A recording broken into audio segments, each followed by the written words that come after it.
Lucas 9, 37 e Mateus 17, versículo 14.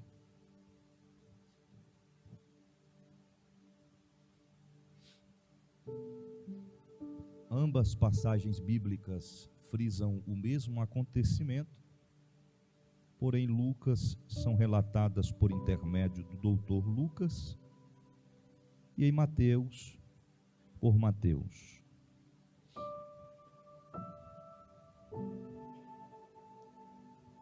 Lucas capítulo 9, versículo 37, diz assim a palavra do Senhor. E aconteceu no dia seguinte que, descendo ele do monte, lhe saiu ao encontro uma grande multidão. E eis que de um homem da multidão clamou, dizendo: Mestre, peço-te que olhes para meu filho, porque é o único que eu tenho. E eis que um espírito o toma e de repente clama e o despedaça até espumar. E só o larga depois de o ter quebrantado.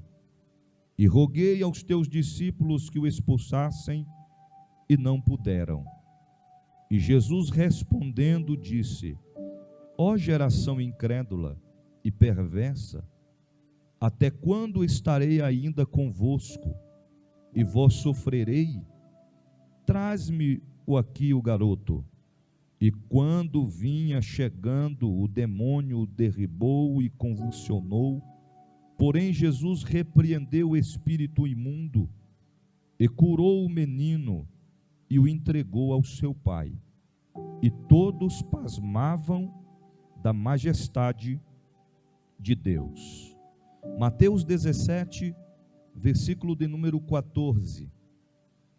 E quando chegaram à multidão, aproximou-se-lhe um homem, pondo-se de joelhos diante dele, dizendo: Senhor, tem misericórdia de meu filho, que é lunático e sofre muito, pois muitas vezes cai no fogo e muitas vezes na água. E trouxe aos seus discípulos, e não puderam curá-lo.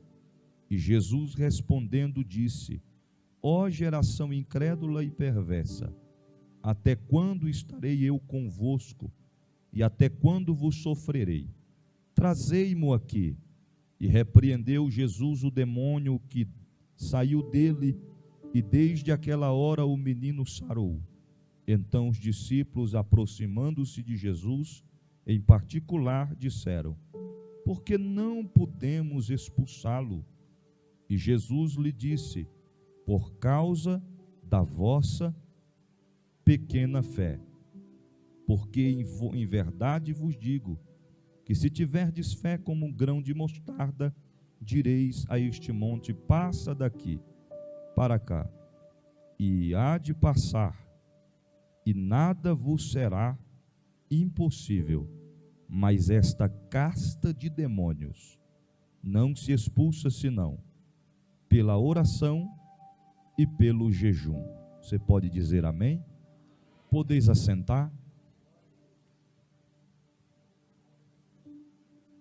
A passagem bíblica que nós acabamos de mencionar nesta noite, ela é relatada por Lucas, Mateus e também por Marcos.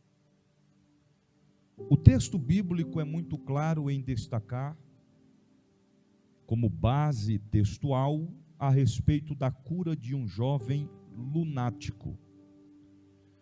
Existem alguns acontecimentos dentre esta ocasião, nas quais nós podemos aprender muita coisa e aplicarmos em nossas vidas, para que nós possamos obter vitórias da parte de Deus para a nossa vida.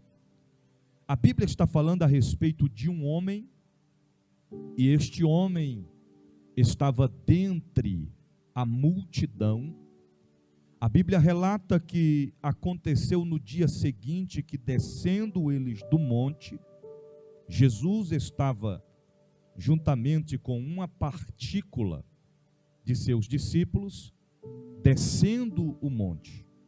Uma grande multidão agora se aproxima do Mestre. Muitos estavam ali à procura de receber uma cura, de receber uma libertação, de receber uma bênção, seja qual for, mas eles estavam ali para clamar a Deus, cada um segundo o desejo do seu coração.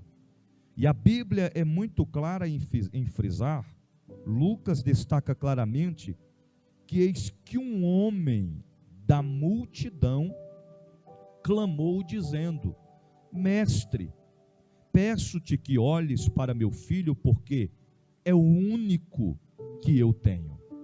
Nós precisamos aqui destacar com clareza da onde aquele homem surgiu, da onde aquele homem estava vindo. E o texto frisa claramente: aquele homem estava vindo dentre aquela multidão. Em outras palavras, ele transpassa no meio daquela grande multidão. Nós aprendemos que um homem que está agora se aproximando de Jesus, ele vence o primeiro obstáculo que estava diante dele, que era a multidão. A razão deste homem vencer este obstáculo era por conta do seu filho, no qual a Bíblia também destaca claramente que ele chega a dizer: o meu único filho. Ele não tinha outros filhos, era o seu único filho, a quem ele tanto amava. A única coisa que este homem almejava em seu coração era ver o seu filho feliz, alegre, saudavelmente, liberto daquele espírito maligno que o possuía. Quando nós falamos a respeito de pai para filho, é claro que é incomparável o amor de mãe para com o seu filho, ao destacar o amor de um pai para o seu filho. O amor de mãe, com certeza, vai mais profundo, porque é ela quem carrega no seu ventre, é ela quem vê pela primeira vez, é ela quem amamenta, é ela quem traz de dentro de si uma partícula sua. Mas nós observamos aqui o amor, o carinho, na qual este pai tinha pelo seu filho. Ele estava disposto a fazer tudo o que fosse necessário, a enfrentar qualquer obstáculo que estivesse no caminho, para que o seu filho obtesse e recebesse a sua vitória. Quem é pai ou quem é mãe sabe do que eu vou falar. Nós sabemos que os nossos filhos, até mesmo quando chegam em uma maior idade, eles tendo o direito de fazer aquilo que eles querem, por destacar que são independentes, que agora completaram a maioridade. E se os pais simplesmente dizem: então, já que você é maior de idade, você pode fazer o que você quer. Se você sofrer, se você tomar uma decisão errada, se você não seguir as orientações e os aconselhamentos de sua mãe, de seu pai, você vai sofrer, e assuma as responsabilidades. Se fosse tão simples assim, é segundo a Bíblia, aquilo que o homem semeia é aquilo que ele vai colher. O que plantamos é o que colhemos.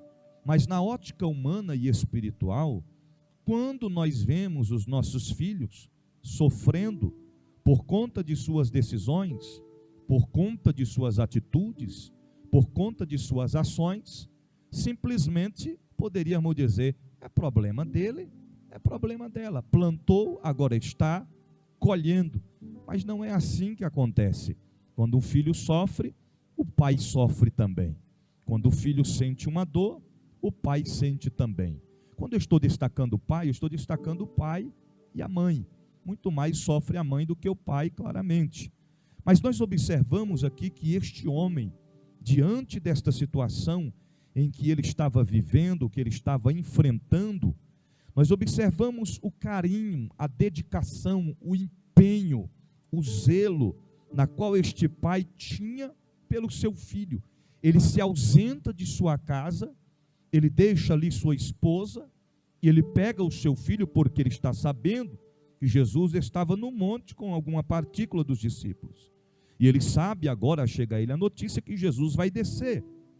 Então ele encontra para si uma oportunidade de receber a sua bênção, o seu milagre, através de Jesus, para a vida de seu filho. Mas eu imagino aquele homem, quando ele sai de casa com o seu filho, se debatendo, se retorcendo, porque estava possesso por um espírito maligno. E não João ou não Lucas e nem Mateus chega a destacar com clareza o que Marcos frisa, que aquele espírito era um espírito que o deixava mudo e surdo. Ele não escutava e ele não falava.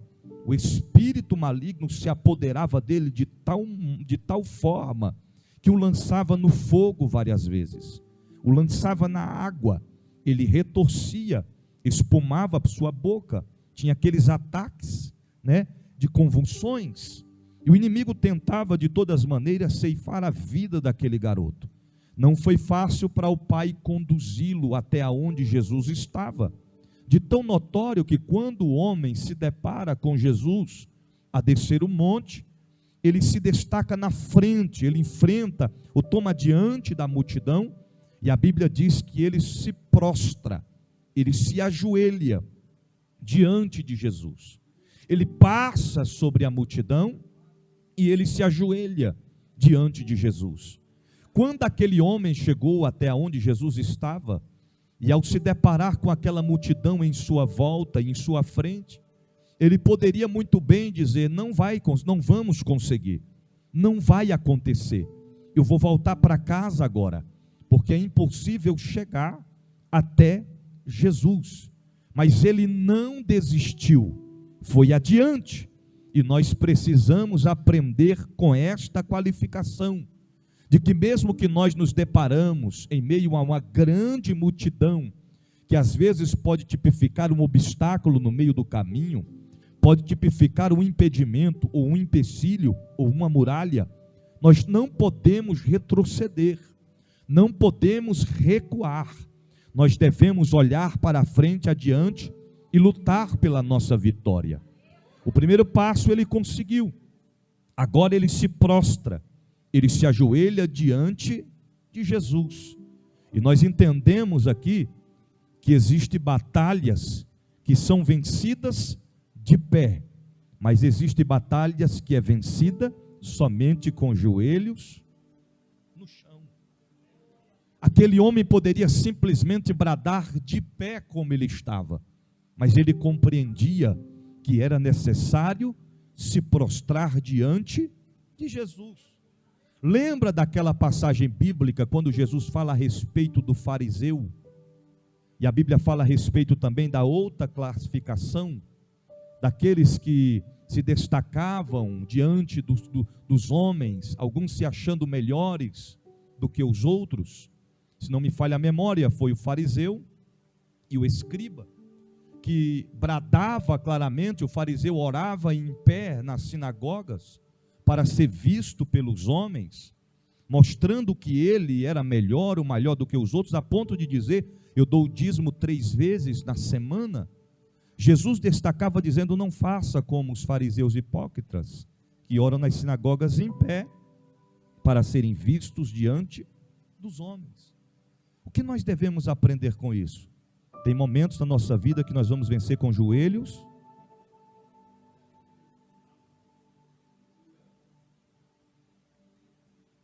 tem filhos que estão de pé, porque as mães estão com joelhos no chão. Você está entendendo? Tem famílias que estão de pé, porque o provedor da casa está de joelhos no chão. Igrejas estão com portas abertas, porque existem homens e mulheres de Deus que estão com joelhos no chão. Eu entendo que batalhas são vencidas com estratégias. Batalhas não se vence na força do braço. Batalhas não se vence no impulsionamento humano. Batalhas não se vencem com conhecimento natural. Batalhas se vencem com joelhos. E a Bíblia destaca que ele se prostra, ele se ajoelha diante de Jesus. E ele chega a dizer: peço-te que olhes para meu filho, peço-te que olhes para meu, porque é o único que eu tenho. É o único que eu tenho. Nós encontramos aqui a artimanha do maligno, a artimanha do inimigo em trabalhar. O diabo sabia que este homem tinha aquele único filho. Então o inimigo olha e chega a frisar: exemplo, tudo que ele tem é este filho, então vou destruir tudo aquilo que ele tem. Assim o inimigo tenta constantemente contra as nossas vidas. Quando ele não consegue nos atingir, ele vai tentar ferir aquilo que nós mais amamos. Mas tem um detalhe: o inimigo pode se levantar da forma e da maneira que for, mas enquanto alguém estiver com joelhos no chão, os filhos estarão de pé, debaixo da proteção do Deus da Bíblia. Aleluia, aleluia. É o único que tenho. E eis que o espírito o toma de repente, clama, o despedaça até espumar. Isto larga depois de o ter quebrantado, e roguei aos teus discípulos que o expulsassem, e não puderam. Aqui existe algo que nos traz uma grande reflexão. Se a Bíblia destaca que o Pai pediu e eles não puderam, significa claramente, segundo historiadores, que eles tentaram, mas não conseguiram. O que a gente entende com isso? Que nós temos que estar sempre preparados para tudo. Você está entendendo? Você tem que estar pronto, porque as coisas espirituais não acontecem na programação humana. As coisas espirituais acontecem de repente. E tem um destaque: é quando você menos espera. Você está entendendo? Você está em casa acordado, você está ali sossegado, você está ali tranquilo. Já aconteceu comigo. Diz: rapaz, quer saber do negócio? Depois de ter comido ali uns 5 pedaços de pizza, barriga cheia, né? Agora é só deitar e descansar. Aí 3 horas da manhã, o telefone toca. Não é um convite para passear numa hora dessa. Você está entendendo? Não é um bolo de chocolate. Vem comer um bolo de chocolate 3 horas da manhã, né, missionária Terezinha? Isso não vai acontecer. Não é para comer cuscuz com café com leite. Não é. 3 horas da manhã. Aí você olha assim e fica pensando: meu Deus, quem será uma hora dessa? Eu atendo ou não atendo? Aí você pensa: eu não posso ignorar um chamado, né? Vou atender. Aí quando você atende o telefone, é alguém dizendo assim: pelo amor de Deus, me ajuda. O que aconteceu? Fulano está aqui endemoniado, manifestou demônio aqui, está quebrando tudo aqui. Você está entendendo? Aí é numa hora dessa que você fala: Jeová, Senhor, vem comigo, Senhor. Não me faça sair daqui se a tua presença não for. Aí imagina se isso acontece com aquele tipo de crente que diz assim: eu vou deixar para mim buscar mais depois, para mim santificar mais depois, para mim me empenhar mais depois, para mim me preparar mais depois. O diabo, irmão, ele sabe do que nós passamos. Você está entendendo? Aí vai criar aquele tipo de situação. Para vocês terem uma ideia, uma vez eu fui chamado para expulsar um demônio de uma pessoa, que o demônio falou na boca da pessoa. Disse: eu quero o bispo, eu quero ver ele, tenho raiva dele. Eu falei: rapaz, esse bicho está ousado, rapaz, querendo me ver. Pois quando chegar lá, ele não vai me ver por muito tempo não, porque quando eu chegar lá não é sou eu, não é na força do meu braço, mas eu clamarei o nome de Jesus e ele vai voltar para onde ele nunca deveria ter saído. Deus reservou esta noite, Deus preparou esta palavra nessa noite para dizer para todos nós que estamos no templo e os que serão alcançados por esta palavra em casa: é preciso estar pronto, é preciso estar preparado.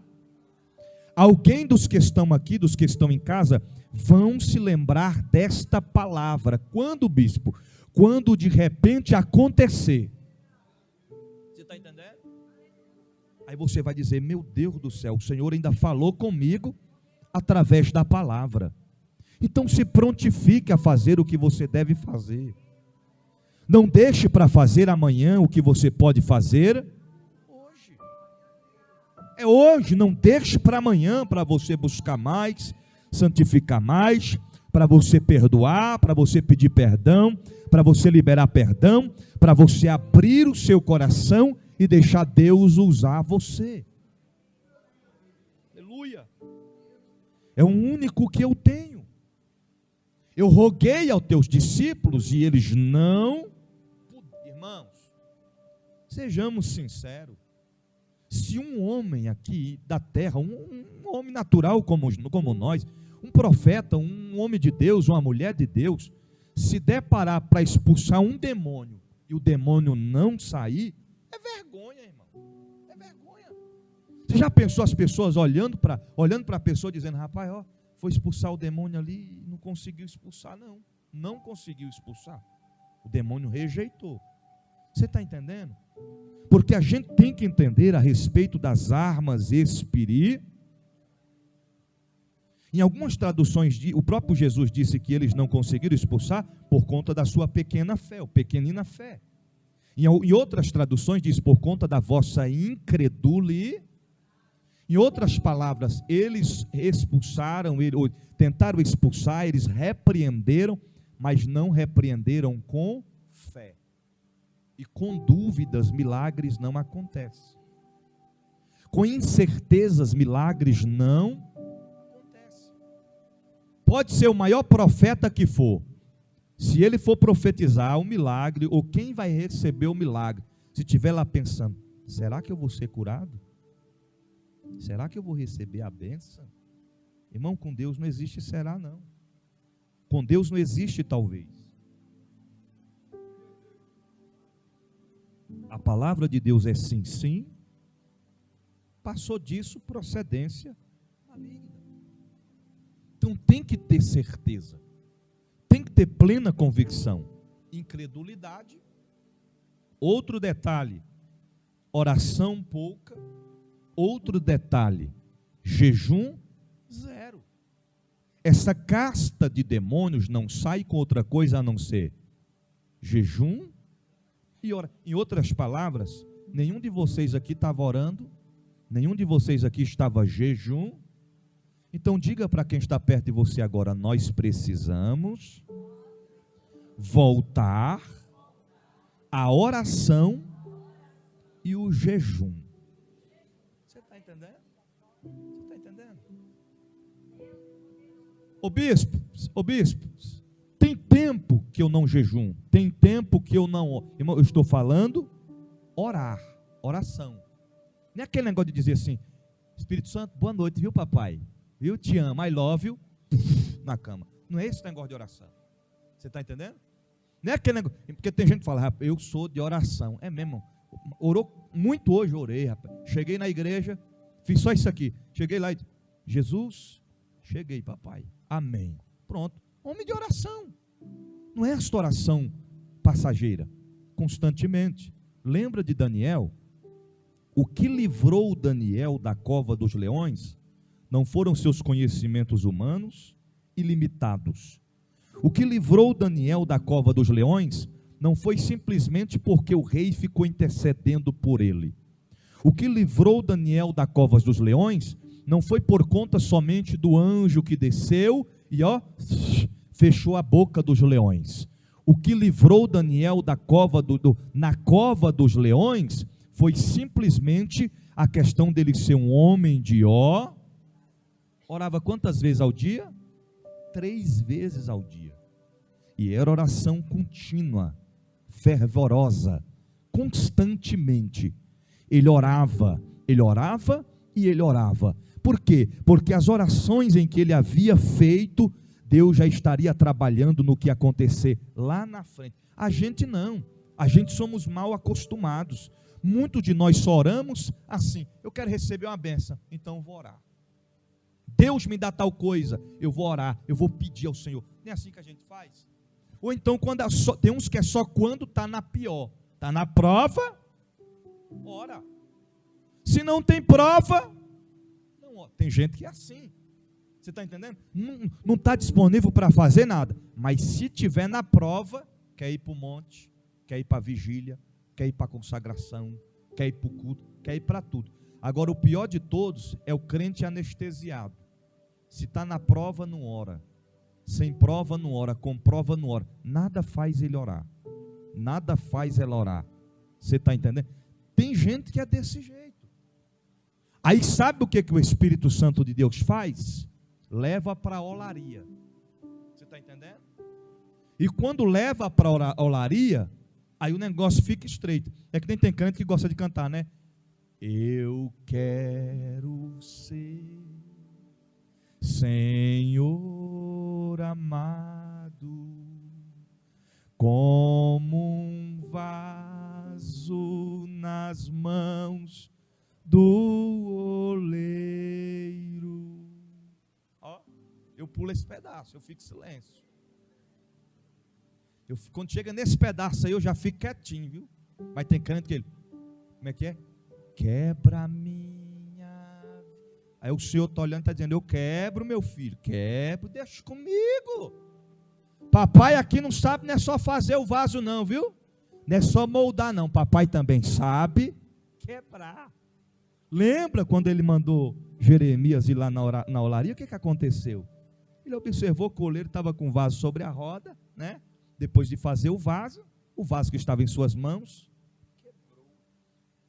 Aí ele tornou a fazer outro conforme ele queria. Então é assim que Deus faz. Aí Deus pega o crente e leva ele para a olaria. Aí lá na olaria, ele dá umas moldadinhas e diz: não está legal, vou quebrar. Aí ele quebra. Você está entendendo? E quando ele quebra, ó, ninguém pode colocar a mão não, irmão. Você está entendendo? Não adianta, não adianta. Crente quando está quebrado, vaso quando está quebrado nas mãos do oleiro, ai de quem vai lá tentar ajudar ele e ela a catar os cacos para refazer. Você está entendendo? Sobra para ele. Já aconteceu muitas vezes comigo, já teve situação de dizer: Jeová, eu tenho que ir lá, né, Jeová? Eu sou pastor, é minha missão, né, Jeová? Eu tenho que ir. O Senhor falar: não vá, não é o momento, fique na sua, para não sobrar para você. Você está entendendo? Que às vezes, é claro que a gente tem que partir o pão, tem que sentir a dor do outro, a tua luta é a minha luta, a tua prova é a tua dor é a minha dor, mas tem coisas, tem situações que Deus começa a tratar com o vaso, aí alguém diz: nós temos que reunir aqui, nós temos que reunir para ajudar, porque o negócio lá está feio, e o Senhor está dizendo: vai ficar mais feio ainda, vai ficar horrível. Como dizem os nordestinos, vai ficar horrível. Não mexa, que o negócio está horrível, vai ficar mais ainda. Porque é o Senhor que está tratando com o vaso. Então precisamos nos posicionar de forma que o Senhor quer para a nossa vida. Eu roguei, Senhor, aos teus discípulos que expulsassem, mas não puderam. É o único que eu tenho. Sabe o que Jesus disse para ele? Traga o teu filho até mim. A Bíblia diz que quando ele foi buscar o garoto, o rapaz, o demônio já veio se retorcendo. E ele vinha espumando. E o demônio ali já se prostrou diante de Jesus, o derribou convulsionando. E a Bíblia diz que Jesus repreendeu o espírito imundo e curou o menino e o entregou ao seu, e todos pasmavam, espantados da majestade de Deus. aquilo que nós queremos, que nós tanto buscamos, só vai acontecer quando, primeiro, sairmos do conforto. Diga para o seu irmão, primeiro, sairmos do conforto. Mas por que, bispo? Preste atenção nisso aqui. O homem deixou o conforto de sua casa para ir até o encontro de... Por Deus usou um profeta para mim, que Deus vai entregar a vitória nas minhas, então vou ficar aqui em casa esperando a minha vitória. Você está entendendo? E agora tem até uns corinhos de fogo que diz que a tua vitória vai chegar de carro forte. De carro forte. Aí tem crente que já imagina logo aqueles pacotão de nota de 100, né? Aquelas, como é que se diz de ouro? As barras de ouro, né? Aí o crente fica na porta de casa, não pode ver o carro forte passando, que ele fica, será que é esse, Jeová? Será que esse carro forte vai parar aqui, os anjos vai descer aqui com os malotes na mão, trazendo minha vitória? Ué. Você está entendendo? Não vai acontecer desta forma. Precisamos sair do nosso conforto. E ir até o encontro de Jesus. Você está entendendo o que Deus está falando dessa noite? O Senhor está disposto a nos abençoar, mas precisamos sair do nosso conforto. O que o homem fez foi isso. E olha que não foi fácil para ele sair do conforto. Porque uma coisa é quando você vai sair de casa e você diz, meu filho, já está pronto, meu filho, está arrumadinho? Tá? Não está arrumadinho? Você tem 2 minutos para se arrumar. E o anjo não vai lhe dar livramento não, viu? 2 minutos, se tu não estiver pronto, vai do jeito que tiver, cabelo bagunçado, vai do jeito que ainda vai levar a coça. Vamos embora, 2 minutos. Você está entendendo? 2 minutos o menino já está lá, papai, estou prontinho aqui, o cabelo todo bagunçado para o lado do papai, já estou 10 aqui, ó. Vamos embora. Você está entendendo? Aí é fácil. E hoje em dia a coisa é mais fácil ainda, né? Se o pai não quiser ir, ele disse, eu vou aqui chamar um Uber aqui, meu filho, para levar você, tá? Papai vai chamar um Uber para meu filho não ir andando, tá bom, meu filho? Vai de Uber, tá? E aí, mamãe, e tem umas mamães que dizem, ó, vai de Uber e mamãe vai rastreando por aqui, viu? A cada 5 minutinhos você manda mensagem dizendo, mamãe, aqui dentro do Uber tá legal, mamãe é para passear de frente ao mercado, mamãe, agora eu já estou dobrando a esquina de perto da administração, vai acompanhando. Aí é fácil. Você está entendendo? Agora, o que aconteceu com esse homem aqui, não. Ele teve que sair do seu conforto e ainda foi com o menino se debatendo, endemoniado, se retorcendo. Porque o demônio lançava no fogo, lançava na água. Se fosse nos dias de hoje, lançava no meio dos carros para tentar com que ele fosse atropelado. Saiu do conforto. E quando ele chegou, segundo lugar, precisamos vencer a multidão. Em outras palavras, o obstáculo que estiver no caminho. Temos que estar prontos e cientes disso, que todas as vezes que nós almejamos receber a nossa vitória, vai ter um obstáculo no meio do caminho. Aí, se deparou com o obstáculo, o que a gente tem que fazer? Desistir? Não. Lembra do cego? Jesus, filho de Davi, tem compaixão de mim? Lá vem o obstáculo. Qual foi o obstáculo? Só, cala, rapaz, para de gritar. Esta era o impedimento no meio do caminho do cego. Mas a Bíblia diz que quanto mais repreendiam para que ele se calasse, mais alto ele clamava.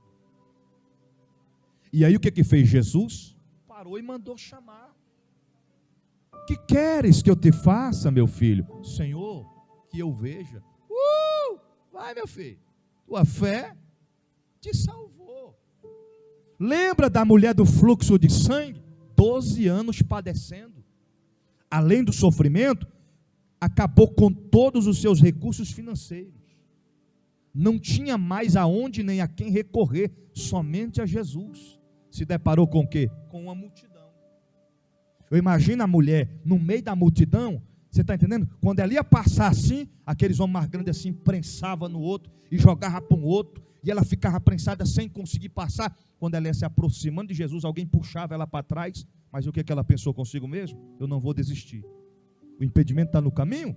Se eu tão somente tocar na orla de suas vestes, eu ficarei. E foi isso que aconteceu. Ela simplesmente tocou. Quando ela toca, todas as muralhas caem por terra, porque Jesus para e diz: alguém me tocou, porque de mim saiu. Milagre aconteceu naquele dia. Se depararmos com o obstáculo, o impedimento, a muralha no meio do caminho, não podemos retroceder. Está mais perto do que nunca da nossa vitória chegar. Atravessou o obstáculo, rompeu a multidão, atravessou o desafio que estava diante de você, ainda não acabou. Aí nós temos que nos prostrar. Você está entendendo? Com Jesus é assim. Ele reconhece um coração quebrantado, sincero, diante da sua presença. Quando nós clamamos, o Senhor responde. Paulo e Silas foi assim. Enquanto oravam, a terra tremeu e as cadeias caíram. Você está entendendo? No momento da oração, é clamar, é se humilhar diante de Deus. Quando nós entendemos o valor da humilhação, de nós nos prostrarmos, nos curvarmos diante de Deus, aí o milagre vai acontecer automaticamente nas nossas vidas. Você está entendendo? Porque tem gente que já subiu um monte 30 vezes, deu 70 voltas lá em cima, já fez 40 campanhas, mas o milagre ainda não aconteceu. Aí o Senhor está dizendo: meu filho, minha filha, se dobra os teus joelhos, clama, clama a mim, e respondeste. Você está entendendo? Foi isso que aconteceu com este homem. Se ajoelhou, ele clamou, ele se prostrou, e o Senhor o atendeu. Eu quero finalizar dizendo: não se curve diante do problema. Não se curve diante da dor. Não se curve se a porta estiver fechada. Não se curve se o diagnóstico do médico está dizendo que não tem mais. Não se curve. Você não pode se curvar diante dos levantes, diante das perseguições. Não se curve diante da tristeza, não se curve diante do desânimo, mas se curve diante de Deus. Crente de joelho, família de pé. Crente de joelho, filhos de pé.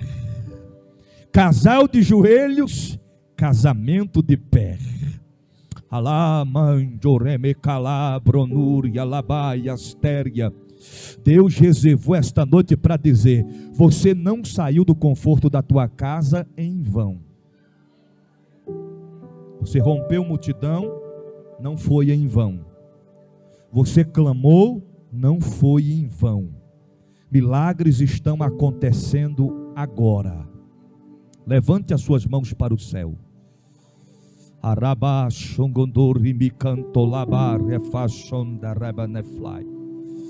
Por um minuto, feche os teus olhos e comece a falar com Deus, aonde você estiver.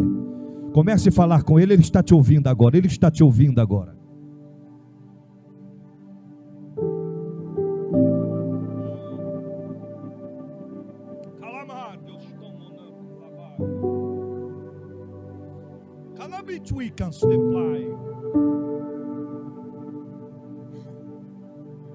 Está uma simplicidade tão pura, Senhor.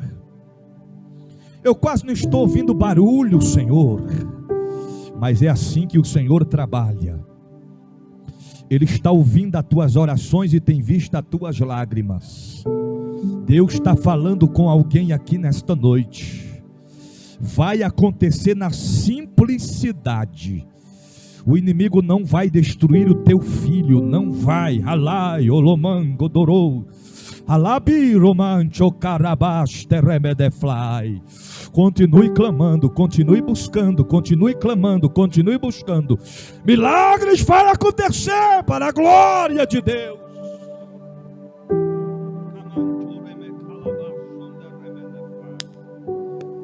Oh Deus da Bíblia, oh Rabboni da Galileia, aqui está a tua igreja diante da tua majestade eterna. Confiamos no poder da tua palavra. A tua palavra é profecia de Deus para as nossas vidas. Senhor, atende a oração do teu povo que clama.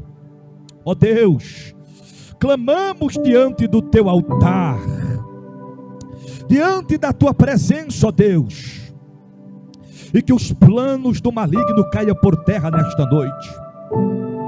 Que todo projeto das trevas contra as famílias, contra os filhos, caiam por terra agora pelo poder da oração.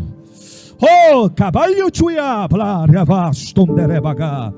ó Deus, e aquele que estiver fraco nesta noite, derrama o teu fortalecimento agora. Traz alegria, ó Deus, traz o ânimo, traz a disposição para vencer desafios, para romper multidões, para se erguer diante do pó e da cinza, para buscar a tua presença.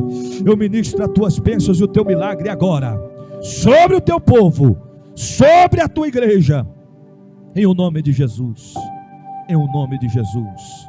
Diga: eu creio que o meu milagre já aconteceu. Diga: libertação aconteceu agora, na minha casa, na minha família, no meu lar, para a glória de Deus. Você pode dizer amém? Guarde esta palavra no teu coração, e uma vez guardando-a, coloque em prática, porque não podemos ser apenas ouvintes, mas sim praticantes da palavra do Senhor Jesus. Se coloque de pé.